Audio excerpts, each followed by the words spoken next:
Look, this stuff is so boring, it could put you to sleep, but that's exactly what makes me $1,000 a day. My goal with this video is to give you the step-by-step process you need to make your first $10,000 online as quickly as possible. That way, as soon as you're done watching this video, you can get started straight away. Now, since it's probably the first time you and I meet, why should you listen to me? My name is Fred, and I'm an entrepreneur from a lower middle class background. Only $400 to my name over 5 years ago, to making upwards of $1,000 a day at only 21, selling services and consulting.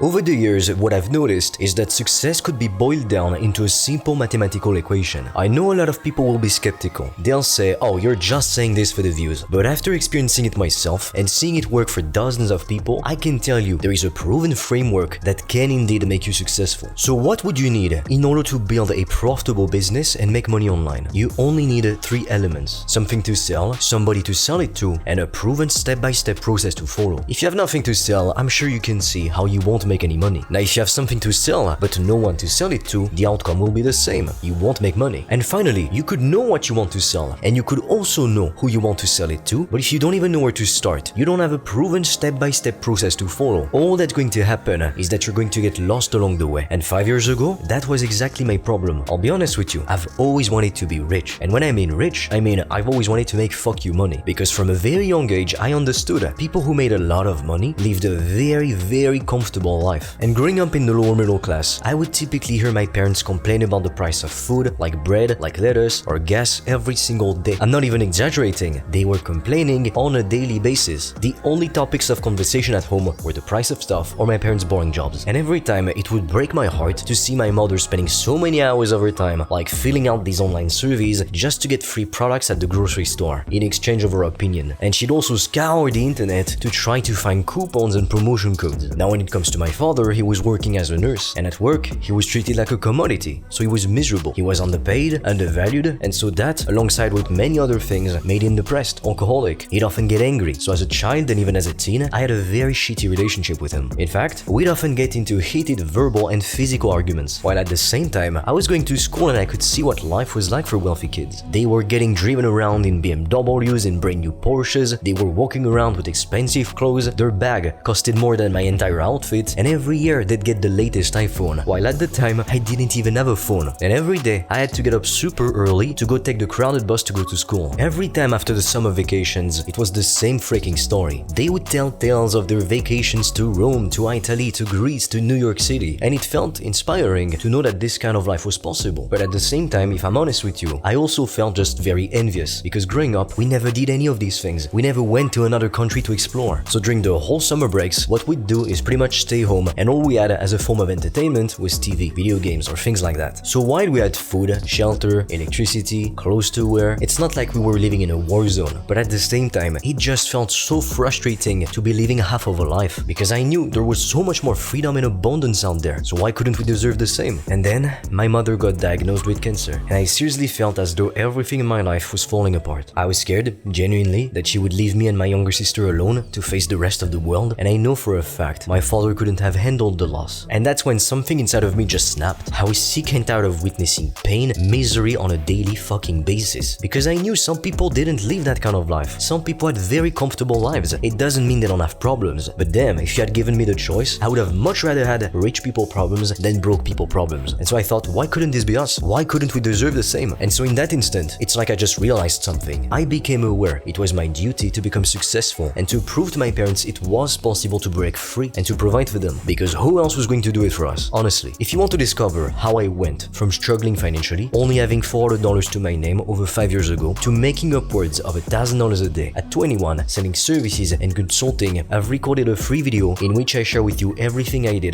step by step. That way, you can literally just copy me. The link will be in the description. Or if you're committed to becoming financially free and building your own business, you can directly book a free call with me or my team, and we'll see if we can help you. The first step, if you want to make your first $10,000 as quickly as possible, is to come up with an offer. You need to figure out what to sell and to who. Contrary to popular belief, an offer isn't just, oh, I'm going to sell this product. A good offer includes what you sell, but also who you sell it to. Because you could be selling the right offer, but if you sell it to the wrong people, you won't make money, or you will struggle financially. Putting the right offer in front of the wrong people would be the same thing as trying to sell meat to vegan people. It's not exactly going to work. And typically, after trying every possible method to come up with great offers, after reading so many many books on how to craft great offers. And if you take a look back in September of 2022, the first videos I made on my channel, they were video sales letters in which I would show my prospects how I could help them. At the time, I was doing done-for-you lead generation services, and I was essentially helping business owners to book more meetings, refine their offer, and things like that. My first customer paid me $300 because honestly I was too anxious to pitch more, but then I was able to increase my prices and I was pitching people for $2,000. But so what I've found over the years is that what works best is to provide your customers a 10x return on investment. Now if you sell something which has to do with making more money, it's actually pretty simple to do, because all you need is to help that customer to make 10 times the amount of money that they paid you. So if you were going to provide, let's say, Facebook ads for agency owners, if you could get your customers an extra $20,000 in monthly recurring revenue, don't you think they'd be willing to pay you $2,000? Of course they would. Now what if you're selling something which doesn't have anything to do with making more money? Let's say you're a personal trainer and you want to craft an offer to help people get in shape. How should you structure your offer? Now this is typically going to apply no matter what you sell, but you want to focus on the outcome that the customer can get out of working with you, as opposed to selling the service itself, the deliverables. So if we stick with the example of the personal trainer, nobody buys one-on-one sessions with a coach. That's not what people care about. When people hire a personal trainer, it's because they want to get in shape, because they want to lose weight or build muscle or do both, feel more energetic, whatever it may be. If you sell video editing to content creators, they don't care about you editing their videos. They care about getting more views, more followers, growing their audience and their business. And sometimes I have people who come to me and they want to start selling an offer which is honestly very crappy, and the reason it's bad is because people focus on things that don't matter. Like for instance, they're so focused on selling Notion templates or AI stuff, but it's like, okay, great, but what is that going to help your customer to achieve? Why would people buy that? What's the outcome behind it? Because if you sell Notion templates or AI stuff like AI automations, okay, that's great, but what's the point of that? What does it do for your customers? Now the truth is, there is something far more important than anything else if you want to be able to make money online and quit your job. And yes, that thing is even more important than your offer. So what is it? It's visibility. How many people know you, what you have to offer, and what you do. I'm sure that you know Jordan Belfort. He's basically the real Wolf of Wall Street. They've made a very popular movie around his life story, and the main actor is Leonardo DiCaprio himself. It's typically a movie that lots of entrepreneurs love to watch because, you know, it's a movie about a dude making money, making millions in fact. But my point is, you could take one of the best salespeople in the world, Jordan Belfort himself, but if they have no one to pitch, well, guess what? They're not going to make any money. Now, don't make me say what I haven't said. Your offer matters, your sales process matters, your service delivery matters, all of these things matter. But there's no use trying to worry about service delivery if you don't even know how to get potential customers to notice you. That's like step number one. So one of the most important questions you need to ask yourself is this: how do I get in front of as many potential customers as possible? If you can figure this out, you will print cash on demand. Some people will tell you, oh, you just need to do cold outreach, send out cold emails every single day. But the truth is, there is a much better way to go about doing things. I personally know a guy who's into e-com. I won't reveal his identity or anything, but the guy sends out something like 24,000 emails per month to cold leads, and guess how many meetings per month he's booking? 4 to 5 on a good month. I'm able to book 6 meetings in a day. In fact, this morning as I woke up, I had 6 new meetings booked with my ideal customers, people who know what I do, know I can help, and who've got the money to pay me. So in one day, I got more results than this guy in e-com when he was sending 24,000 emails per month. And the reason I'm able to get results like that is because I'm building a brand. I'm making free valuable content, documenting my journey online, and it also attracts lots of potential customers. But there are typically a few ways that you can get the attention of your potential customers for free. You can, just like I said, make free valuable content on social media to get the attention of your ideal customers. This is one of the most powerful ways to get meetings with your ideal customers and even make sales on autopilot. Because it's the same thing as going to paid ads, except that you don't pay for the ad because it's free. Making content is free. The only cost you have is the cost in terms of time or in terms of the people that you hire if you have, let's say, a video editor, a thumbnail maker. But your message is essentially distributed to your potential customers for completely free. And nowadays, algorithms are so sophisticated, they know how to show your videos to the right people. Now, the other way that you could use to book lots of meetings is actually to do cold outreach, and you can do that manually or you can automate the whole process. Back when I was doing my done-for-you lead generation services, that's exactly what I was doing. At first, I was told by the big gurus that if I wanted to succeed and book meetings, I needed to send 10 to 20 messages per day. But that only kept me broke, hopeless, and miserable. So what we did instead is that we had plenty of accounts on social media, like on Facebook, Instagram, and LinkedIn, and we were reaching out to plenty of people every single day, like hundreds, even thousands of people. And all of that was automated because we used softwares and free automation tools. And that's how I was able to book 5 to 10 meetings per week with qualified customers. And if you close one customer a week and your offer is $2,000, you are already in the top 1% of earners in the world. Do you realize how crazy this is? Now you may wonder, okay, but I know what I want to sell, or maybe you don't even know. The problem is I don't have the skills or the experience to deliver those services myself for my customer. So what should I do? Should I just give up on my dream to become financially free? To live a life of freedom and of abundance? To make my parents proud? To give them a good retirement? Obviously not. You see, I learned from a very successful mentor. And when I mean very successful, the guy had made like dozens of millions of dollars, and by now he's probably made hundreds of millions. And he basically taught me to look at things differently, to reverse engineer the whole process. Let me explain. A lot of people think, oh, I can't do this because I don't have the skills or the experience. Instead, you need to look at what your customers want and think, well, if this is what they want, I'm gonna find a way to give it to them. You can deliver services even if you don't know how to do it yourself. And you do that by leveraging remote contractors. That way, it's contractors who do the work for your customers. This is literally what any CEOs in the world do. They hire employees to do the work for them. They're not in the trenches every day. The CEO is the one who manages everything. And for the employees or the contractors, it's a win-win situation because they get customers. They don't have to go out there and to find customers themselves or to sell them on their service. You bring them customers, and of course they get paid less because you keep the biggest part of the profits, but you bring them customers for free. Who would say no to such an offer? So yes, it's a pretty boring business model, but it makes me over $1,000 a day, and most of that is profit. And that same business model can get you to $10,000 per month pretty damn fast. This took me honestly so much time to figure out because I had to try so many different things. But if you can apply what I've given you in this video, you will be able to build a successful business. In fact, you already know more than 99% of people who want to start a business. All that is left to do now is to start taking action. Now look, you do need to make a choice. You can keep watching YouTube videos on how to make money online, but doing that won't earn you more money. Or if you're committed to becoming financially free, you can check out the free resources in the description below or directly book a call with me or my team and we'll see if we can help you. That being said, if you found this video helpful, share it with a friend, and together let's empower ambitious individuals across the globe to become financially free.